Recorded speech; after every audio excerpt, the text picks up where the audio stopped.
আসসালামু আলাইকুম প্রিয় দর্শক, সবাইকে স্বাগত জানাচ্ছি তুরস্কের নয়নাভিরাম শহর সাফরানবলু থেকে। মার্কিন যুক্তরাষ্ট্রের জনগণ বড় বিপদে পড়তে যাচ্ছে। আমেরিকার জনগণ যারা ট্যাক্সের টাকায় মার্কিন প্রশাসনকে, ডোনাল্ড ট্রাম্প অ্যাডমিনিস্ট্রেশনকে সরকারে রেখেছে, ট্রাম্পের কর্মকাণ্ডের কারণে শেষ পর্যন্ত আমেরিকার জনগণ বিপদে পড়তে যাচ্ছে। এই কথাটি আমার নয়, এই কথাটি প্রেসিডেন্ট ডোনাল্ড ট্রাম্পের বাধ্যতামূলক অবসরে পাঠানো আমেরিকার সদ্য সাবেক সেনাপ্রধান জর্জিওর। জর্জিওকে বহিষ্কারের 1 ঘন্টার মধ্যে জর্জিও বলেছে ট্রাম্প একটা পাগল, ইটস এ ম্যাডম্যান, এবং তার পাগলামির কারণে আমেরিকার সেনাবাহিনী ধ্বংসের পথে যাচ্ছে, আমেরিকা ধ্বংসের পথে যাচ্ছে। কেন তিনি এই কথা বলল? কিভাবে এই ট্রাম্পের যুদ্ধ সারা বিশ্বের মানুষকে নয়, শুধু মার্কিন নাগরিকদেরকে, যুক্তরাষ্ট্রে বসবাস করা বাংলাদেশিদের জীবনকে, পাকিস্তানি এবং ভারতীয়দের জীবনকে অতিষ্ঠ করে তুলবে, সেই বিষয় নিয়ে কথা বলবো আজকের লাইভে। প্রিয় দর্শক, আপনারা আপনারা জানেন যে মধ্যপ্রাচ্যে যেই যুদ্ধটি চলছে, সেই যুদ্ধে এখন পর্যন্ত আমেরিকা এবং ইরানের মধ্যে পাল্টাপাল্টি লড়াই চলছে। সেই লড়াই থামার কোনো লক্ষণ নেই। মার্কিন প্রেসিডেন্ট ডোনাল্ড ট্রাম্প চাইছে এই যুদ্ধ বন্ধ করতে। আবার আবার আবার আমেরিকার প্রেসিডেন্টের পাশাপাশি সারা বিশ্বের মানুষ চাইছে যুদ্ধ বন্ধ হোক, কিন্তু যুদ্ধ বন্ধ হচ্ছে না। কারণ এই যুদ্ধ বন্ধ হোক এটা চায় না ইসরায়েলের প্রধানমন্ত্রী নেতানিয়াহু। এখন প্রশ্ন হলো, আমেরিকার আমেরিকার অস্ত্র দিয়ে, আমেরিকার সৈন্য দিয়ে, আমেরিকার বাজেট দিয়ে যে যুদ্ধটা হচ্ছে, এই যুদ্ধটা কি আমেরিকার জন্য নাকি এটা ইসরায়েলের জন্য? এই যুদ্ধের আসল বেনিফিশিয়ারি কোন দেশ? কমেন্টে জানাতে পারেন। আমেরিকার জনগণের ট্যাক্সের টাকায় বিলিয়ন বিলিয়ন ডলার ঢালা হচ্ছে একটা যুদ্ধে, এবং এখন পর্যন্ত যুদ্ধের যেই খরচ, তাতে প্রতিদিন $2 বিলিয়ন খরচ হচ্ছে, $2 বিলিয়ন পার ডে। এই অবস্থায় মার্কিন যুক্তরাষ্ট্রের প্রেসিডেন্ট ডোনাল্ড ট্রাম্প আমেরিকার কংগ্রেসের কাছে আবদার করেছে যে এই বছর 2027 সালের জন্য যুদ্ধের বাজেট বা আমেরিকার ডিফেন্স বাজেট অন্তত পক্ষে $1.5 ট্রিলিয়ন করার জন্য। যদি $1.5 ট্রিলিয়ন করে, তাহলে এর কি ইম্প্যাক্ট পড়বে আমেরিকায়, মার্কিন নাগরিকদের উপর, আমেরিকায় বসবাস করা বাংলাদেশিদের উপর, সেই বিষয়টি নিয়ে আমরা কথা বলবো। এবং অবশ্যই কথা বলবো ইরানে নিখোঁজ মার্কিন পাইলটের ব্যাপারে। খুব ইন্টারেস্টিং ব্যাপার।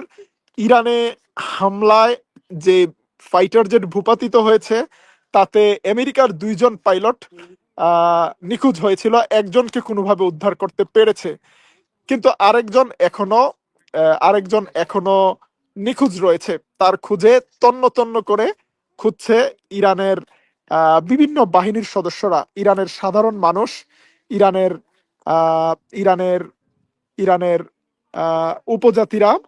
এখন এখন যদি এই পাইলটকে খুঁজে পাওয়া না যায় এবং এই পাইলট যদি ইরানিদের হাতে ধরা পড়ে, তাহলে মার্কিন যুক্তরাষ্ট্রের জন্য অনেক বড় একটি অশনি সংকেত রয়েছে। ইন্টারেস্টিং ব্যাপার হলো, এই পাইলটকে উদ্ধারে আমেরিকার সেনারা একটি সামরিক অভিযান শুরু করেছে এবং ইরানের ভেতরে প্রবেশ করেছে বলে সংবাদ রয়েছে। আবার এইরকম সংবাদ রয়েছে, যারা নিখোঁজ পাইলটকে খুঁজতে গিয়েছিল, তারা নিজেরাও নিখোঁজ হয়েছে। তাদের ব্যাপারে হা অথবা না কোনো কিছুই বলছে না মার্কিন যুক্তরাষ্ট্র। ব্রিটিশ গণমাধ্যম টেলিগ্রাফ শুধু জানিয়েছে যে একদল স্পেশাল ফোর্সের সদস্য, ডেল্টা ফোর্সের সদস্য, তারা প্রাণের ঝুঁকি মাথায় নিয়ে ইরানের ভেতরে প্রবেশ করেছে। ইরান তার সব ধরনের প্রতিরক্ষা বাহিনীকে গাইডলাইন দিয়ে রেখেছে, তারা যেন আমেরিকার নাগরিকদেরকে দেখলেই অ্যারেস্ট করে। এবং ইরানের সাধারণ কৃষিনী মহিলা, গ্রামের মহিলা, তারাও কিন্তু রাইফেল হাতে ঘোড়ার চড়ে তন্ন তন্ন করে খুঁজছে। আমরা সেই ছবি তুর্কিপিডিয়া টেলিগ্রাম চ্যানেলে আপনাদেরকে দেখিয়েছিলাম। এখন আহ, যুদ্ধে উভয় পক্ষকে হামলা করছে, কিন্তু ইন্টারেস্টিং ব্যাপার হলো ইরান তাদের হামলায় অল্প টাকার এক একটি ড্রোন ব্যবহার করছে $5 লাখ। কিন্তু আমেরিকা সেই ড্রোনকে ঠেকানোর জন্য যেই মিসাইল ইন্টারসেপ্টর ব্যবহার করছে, এগুলোর দাম প্রায় 1,10,00,000,000 এবং প্রতিদিন আমেরিকার যুদ্ধের ব্যয় $2 বিলিয়ন। এখন পর্যন্ত আমেরিকার এই যুদ্ধের ব্যয় $100 বিলিয়ন ছাড়িয়ে গিয়েছে। এই অবস্থায় $1.5 ট্রিলিয়ন বাজেট চেয়েছে মার্কিন যুক্তরাষ্ট্রের প্রেসিডেন্ট কংগ্রেসের কাছে। যদি সেই বাজেট অনুমোদন করা হয়, আমেরিকার জনগণ দুটি বিপদে পড়বে। এক নম্বর, আমেরিকার যে $39 ট্রিলিয়ন ঋণ আছে, সেই ঋণের বোঝা আরো বাড়বে। দ্বিতীয়ত, আমেরিকা প্রোডাক্টিভ খাতে যেই টাকাগুলো ব্যয় করত, এবং আমেরিকা শিল্প খাতে, শিক্ষা খাতে, গবেষণায় যেই টাকাগুলো ব্যয় করত, সেখান থেকে কাটছাট করতে হবে। এবং সেটার সরাসরি ইম্প্যাক্ট পড়তে পারে বাংলাদেশি নাগরিকদের উপর, বাংলাদেশি গবেষকদের উপর। মার্কিন যুক্তরাষ্ট্রের ইউনিভার্সিটিগুলোতে প্রচুর পরিমাণ বাংলাদেশি শিক্ষার্থীরা কিন্তু পোস্ট গ্রাজুয়েট রিসার্চার হিসেবে, রিসার্চ ফেলো হিসেবে কাজ করে, এবং এদের অনেকেই কিন্তু অভিযোগ করে যে তারা ডিউলি পেমেন্ট পায় না, তারা অ্যাপ্রোপ্রিয়েট পেমেন্ট পায় না, তাদের স্কলারশিপের অ্যামাউন্ট অনেক কম, সেই তুলনায় আমেরিকার জীবনযাত্রার মান অনেক বেশি। বিশেষ করে যারা পিএইচডি স্টুডেন্ট, যারা ফ্যামিলি সহ ইউনাইটেড স্টেটসে আছে, আমাদের কোনো দর্শক যদি আমেরিকা থেকে দেখেন, আপনারা কমেন্টে জানাতে পারেন। এই শিক্ষার্থীরা কিন্তু সরাসরি এফেক্টেড হবে, কারণ কারণ এই যে বাজেট কাটছাট, এই বাজেট কাটছাট গুলোতে ফেডারেল বাজেট থেকে আমেরিকার ইউনিভার্সিটিগুলো, আমেরিকার রিসার্চ ফান্ড গুলো, তারা বাজেট কম পাবে আগের তুলনায়। বাজেট সব চলে যাবে যুদ্ধে, এবং এই যুদ্ধের বাজেটগুলোর একটা বড় অংশ পাবে আমেরিকার প্রেসিডেন্ট ডোনাল্ড ট্রাম্পের ঘনিষ্ঠ যারা কন্ট্রাক্টর রয়েছে, যুদ্ধের বিভিন্ন সরঞ্জাম তৈরি করে। আমরা আপনাদের মনে করিয়ে দিতে চাই, যখন বুশ যুদ্ধ শুরু করেছিল ইরাকে, আফগানিস্তানে, তখন ডিক চেনি ছিল আমেরিকার ভাইস প্রেসিডেন্ট। এই ডিক চেনির নিজস্ব একটি ডিফেন্স কন্ট্রাক্টর কোম্পানি ছিল, এবং ডিক চেনি আমেরিকান রাষ্ট্র থেকে $38 বিলিয়ন বিভিন্ন অস্ত্র শস্ত্র সামগ্রী সরবরাহের কন্ট্রাক্ট বাগিয়ে নিয়েছিল, যার মাধ্যমে আমেরিকার জনগণের ট্যাক্সের টাকাগুলো গিয়েছিল ডিক চেনির পকেটে। এবং আমেরিকা আফগান যুদ্ধে $13 ট্রিলিয়ন খরচ করেছে, কিন্তু দিন শেষে কি নিয়ে ফিরেছে? অসংখ্য আফগানিস্তানে থাকা অসংখ্য মার্কিন সেনা ল্যাংরা লুলা কানা হয়ে দেশে ফিরেছে। মার্কিন যুক্তরাষ্ট্র অল্প সময়ই তাদেরকে ওয়ার ভেটেরান বলে 2-4টা মেডেল দিয়ে ঘরে বসিয়ে রেখেছে, কিন্তু যেই ব্যক্তি একবার পা হারিয়েছে, হাত হারিয়েছে, পঙ্গু হয়েছে চিরদিনের জন্য, সে কিন্তু একটা বোঝা হয়েছে সমাজের জন্য। এবং আমেরিকান এই সোলজারদেরকে কতটুকু ফ্যাসিলিটিস দেয়া হচ্ছে পরবর্তীতে, সেগুলো আর মিডিয়া ফোকাস করে না। আজকে ইসরায়েলের জন্য আমেরিকা এই যুদ্ধে যে এমন ভাবে ফেসে যাচ্ছে, মার্কিন প্রেসিডেন্ট এখন যেন পুরো আমেরিকাকে নিয়ে একসাথে ডুবতে বসেছে। মার্কিন যুক্তরাষ্ট্রের প্রেসিডেন্ট ডোনাল্ড ট্রাম্প ক্ষমতায় এসে বিভিন্নভাবে ট্যাক্স আরোপ করে, ট্যারিফ আরোপ করে বিভিন্ন দেশ থেকে প্রচুর পরিমাণ ইনভেস্টমেন্ট আনার চেষ্টা করেছে, কারণ আমেরিকার অর্থনীতি এখন পতনের দিকে, প্রচুর ঋণ নিয়ে আমেরিকা ডুবতে বসেছে। এই জায়গা থেকে উদ্ধার করার যে একটা প্রচেষ্টা ছিল ডোনাল্ড ট্রাম্পের, ট্রাম্পকে শেষ পর্যন্ত ভুল পথে নেওয়া হয়েছে। ট্রাম্পকে এই অপ্রয়োজনীয় যুদ্ধে কে মন্ত্রণা দিয়েছে?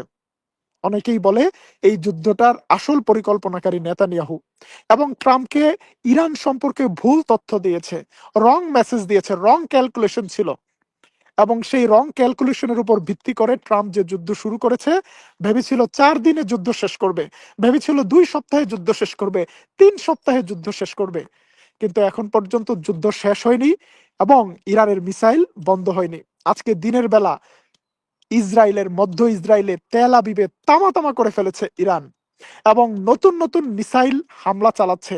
মিসাইলের ছবি আসছে, আমরা আগের ভিডিওগুলোতে সেগুলো আপনাদেরকে দেখিয়েছি। ডোনাল্ড ট্রাম্প সর্বশেষ সংবাদ অনুযায়ী ইরানকে হুঁশিয়ারি দিয়েছে যে ইরান, আমরা তোমাকে 10 দিনের একটি সময় দিয়েছিলাম, এবং এই 10 দিনের মধ্যে তোমরা যদি আহ, আমাদের সাথে কোনো এগ্রিমেন্টে না আসো, তাহলে জাহান্নামের সবগুলো দরজা খুলে দেব। এবং তার মাত্র 48 ঘন্টা বাকি আছে।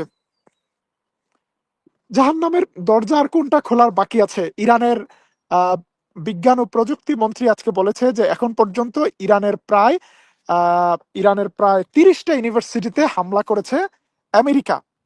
ইরানের হাসপাতালগুলোতে হামলা হয়েছে, ইরানের পেট্রোকেমিক্যাল ইন্ডাস্ট্রিতে হামলা হয়েছে, ইরানের কৃষি ফার্মে আজকে হামলা হয়েছে, ইরানের পশু পাখিগুলোকেও ছাড়ছে না, ইরানের ছোট্ট স্কুলের বাচ্চাদেরকে হত্যা করা হয়েছে।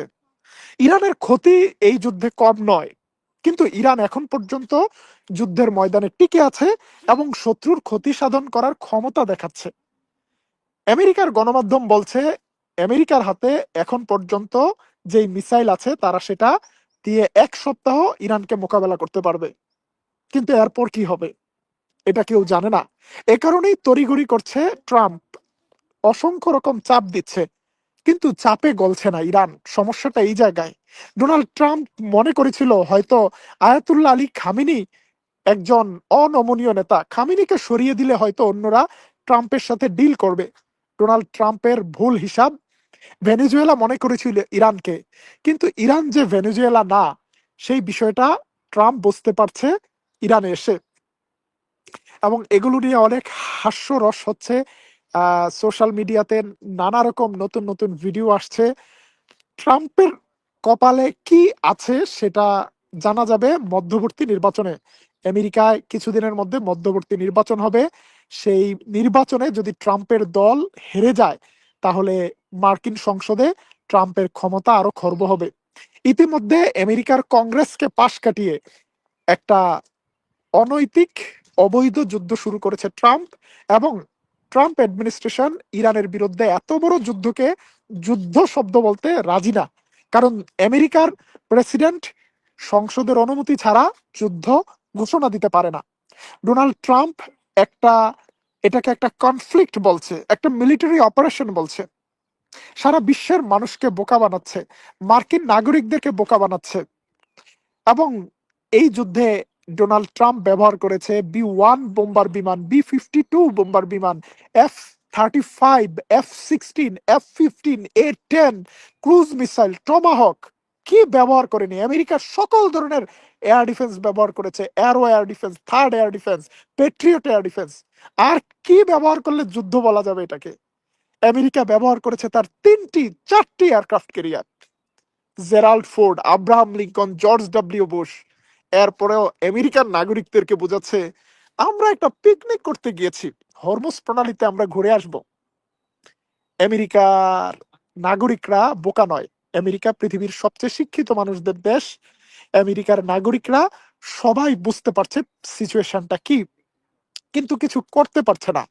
করতে পারুক আর না পারুক, বাংলাদেশের মানুষ যেমন লাইনে দাঁড়িয়েছে পেট্রোলের জন্য, সারা বিশ্বের মধ্যে যেমন হাহাকার তৈরি হয়েছে জ্বালানি সংকট, এই সবগুলো হাহাকারের সম্মিলিত রূপ আসছে আমেরিকায়।